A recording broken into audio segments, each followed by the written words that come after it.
یہ لے لیں آخری پر. پاکستان میں رہتے ہوئے ہمیں بہت دفعہ روز یہ بات سننے کو ملتی ہے کہ بائبل بدل گئی ہے.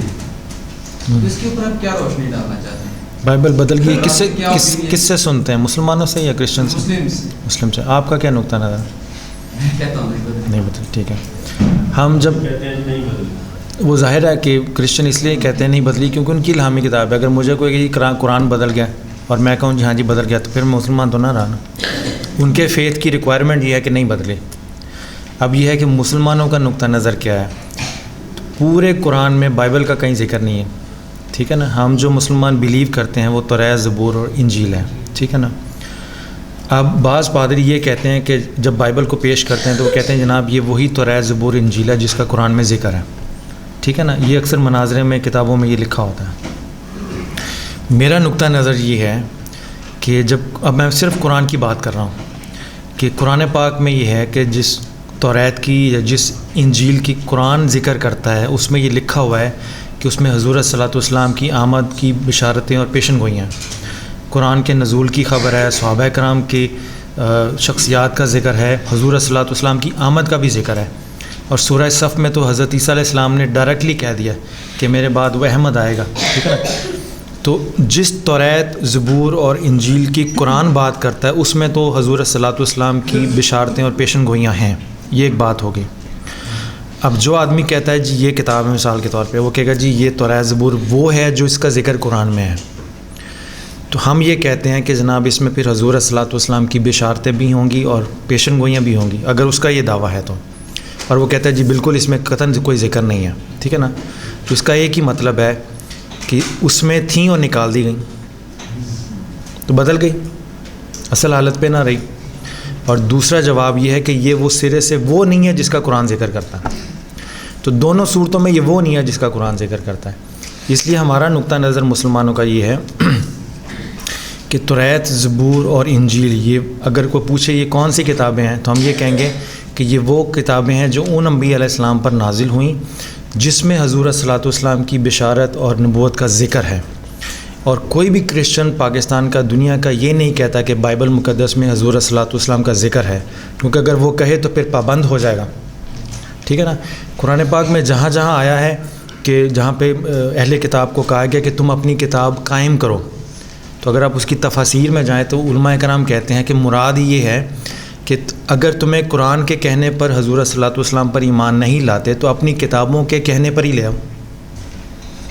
کیونکہ قرآن کے آنے کے بعد شریعت اسلامیہ کا موقف تھیولوجیکل یہ ہے کہ شریعت اسلامیہ کے بعد اور قرآن کے آنے کے بعد پچھلی ساری شریعتیں اور ساری کتابیں منسوخ ہو گئی ہیں. اب روز قیامت تک صرف ایک معیار ہوگا، شریعت اسلامیہ اور قرآن، اس کے مطابق ہوگا عمل. یہ ہمارا اسلامک تھیولوجیکل سٹینڈ پوائنٹ ہے. تو بائبل مقدس اگر تو کوئی زور دیتا ہے پادری کہ جی یہ وہی ہے جس کا قرآن ذکر کرتا ہے تو پھر ہمارے لیے آسان ہے کہ ہم کہیں گے ٹھیک ہے جی اچھی بات ہے. پھر آپ قرآن تو یہ کہتا ہے کہ میں اس توریت کی بات کرتا ہوں جس میں حضور صلی اللہ علیہ وسلم کا ذکر تھا، اور میں اس انجیل کی بات کرتا ہوں جس میں حضور صلی اللہ علیہ وسلم کا ذکر تھا. تو اگر نہیں ہے تو دو ہی صورتیں ہیں، تھیں نکال دیں تحریف ہو گئی، یا سرے سے ہیں ہی نہیں، یہ وہ کتابیں نہیں ہیں. تو اس کا یہ ہوگا کہ پھر کرسچن پوائنٹ آف ویو سے یہ ہو سکتا ہے کہ یہ آپ کی الہامی کتاب ہے. خواہ قرآن نے یعنی اپنی الہامی کتاب کو قرآن کی روح سے ثابت کرنا، اس میں مشکل میں پڑ جائیں گے کرسچنز. آپ یہ کہیں یہ ہماری الہامی کتاب ہے. ٹھیک ہے نا. تو آپ کی الہامی کتاب ہے، اس طرح ہندوؤں کی بھی الہامی کتاب ہے، یہودیوں کی بھی الہامی کتاب ہے. تو اسلام یہ کہتا ہے کہ دوسرے مذہب کے ماننے والوں کے الہامی جو تھیولوجی ہے اور ان کی الہامی کتابیں ہیں ان کی عزت اور احترام کرو. مگر جہاں تک ماننے کی بات ہے تو ہم شریعت اسلامیہ کے تابع ہیں اور شریعت قرآن کے تابع ہیں. مگر یہ چونکہ آپ کی الہامی کتاب ہے تو ہم آپ کی الہامی کتاب کی عزت اور احترام نہیں کریں گے تو آپ ہماری کتاب کی بھی نہیں کریں گے. وہی اصول کہ اگر آپ چاہتے ہیں آپ کے مذہب کی اور مذہبی شاعر کی اور مذہبی عقائد کا احترام معاشرے میں کیا جائے تو اس کا پہلا اصول یہ ہے کہ آپ بھی یہ کرنا سیکھیں. تو اس سینس میں دیکھیں کہ آپ کی الہامی کتابیں، ہم آپ کا احترام کرتے ہیں آپ کی الہامی کتاب کا بھی، اور اس سے یہ ریٹرن میں توقع رکھتے ہیں کہ آپ بھی ہمارے اسلامی عقائد کا اور ہماری کتاب کا احترام کریں گے. سمپل ہے. میں جب بچہ تھا چھوٹا تو بائبل مقدس مشنریوں سے لے کے پڑھتا تھا تو اس وقت اتنی سمجھ نہیں تھی میری. تو ایک دفعہ یہ کہ میں اپنے بستر پہ رکھی ہوئی تھی تو میرے والد نے اٹھا کے نا کتاب تو اوپر رکھ دی. تو میں نے کہا جی یہ تو الہامی کتاب نہیں ہے. تو انہوں نے کہا الہامی ہو نہ ہو ہمارے لیے اتنے ہی کافی ہے کہ اس میں حضرت عیسیٰ علیہ السلام کا نام لکھا ہوا ہے.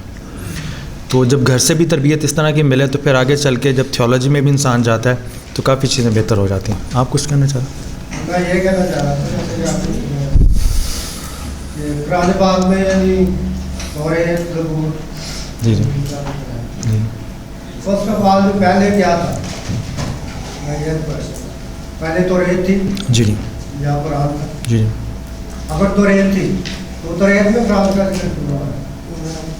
توریت میں کیا تھی؟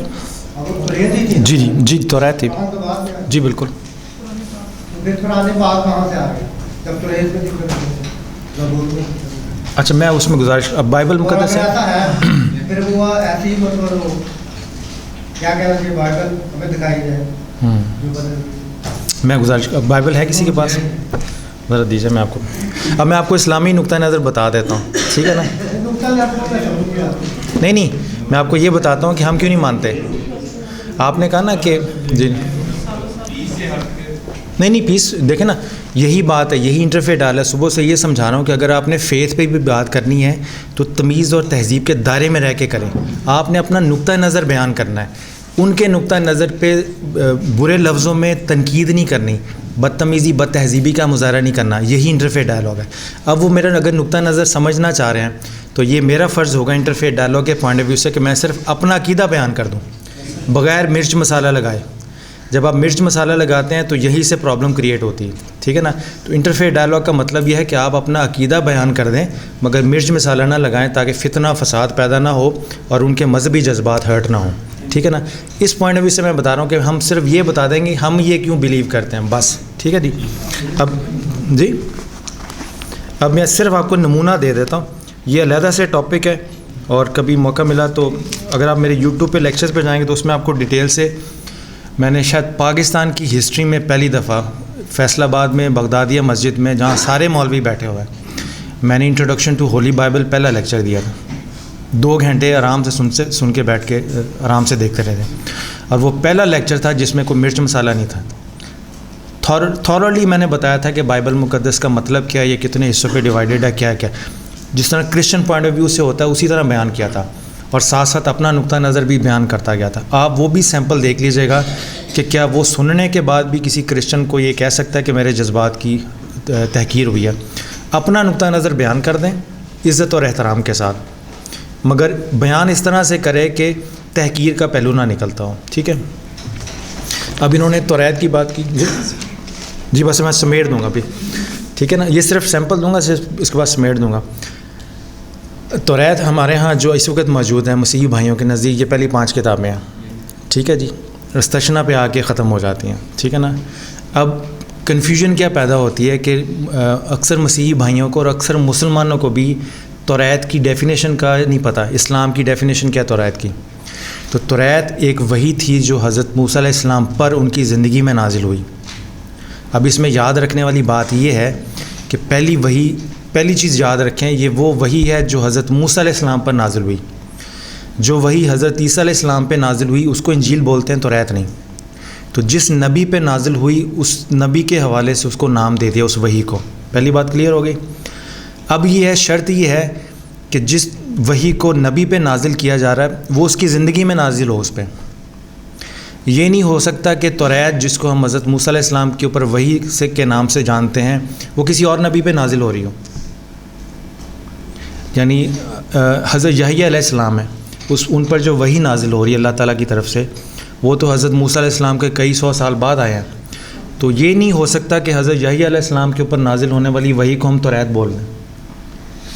مگر وحی کے لیے شرط یہ ہے کہ وہ نبی کی زندگی میں اس پر نازل ہو اور وہ جب نبی اللہ تعالیٰ سے ریسیو کرتا ہے اور پھر اس کو اپنی زبان میں امت تک پہنچاتا ہے تو وہ کتابی شکل میں بھی ہو سکتی ہے غیر کتابی شکل میں بھی.